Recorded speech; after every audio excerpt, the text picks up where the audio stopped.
అందరికీ నమస్కారం. నా పేరు కాశమైన సందీప్ కుమార్ గజ్వేల్.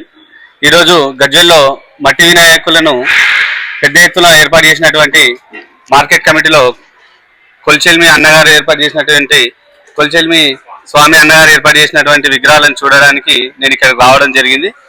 చాలా పెద్ద ఎత్తున చాలా పెద్ద సైజులో కూడా మట్టి విగ్రహాలను వీళ్ళు ఏర్పాటు చేశారు ఇక్కడ.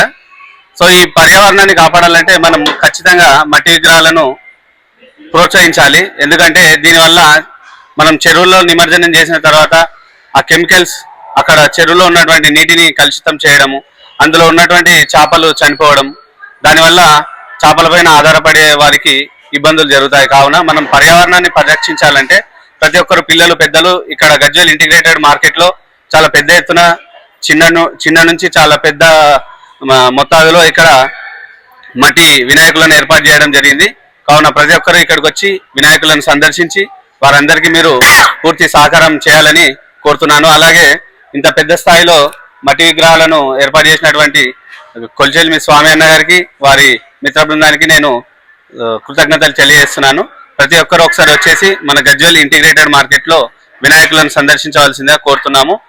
ఇప్పుడు మనం పిఓపి సంబంధించిన వినాయకులను చెర్లలో వేయడం వల్ల ఏమైపోతుందంటే ఆ పిఓపి కరిగిపోదు నీళ్ళల్లో. అక్కడ ఉన్నటువంటి కెమికల్స్ అందులో ఉన్నటువంటి చేప పిల్లల్ని కానీ ఇతరత్ర అందులో ఉన్నటువంటి నీటిని పూర్తిగా కలుషితం చేస్తుంది. దానివల్ల మనకు ఇబ్బందులు ఎదురవుతాయి. కావున పర్యావరణాన్ని కాపాడాలనుకునేవారు, పర్యావరణ రక్షకులు ప్రతి ఒక్కరూ మట్టి విగ్రహాలను ప్రోత్సహించాలని నేను మనస్ఫూర్తిగా కోరుతున్నాను.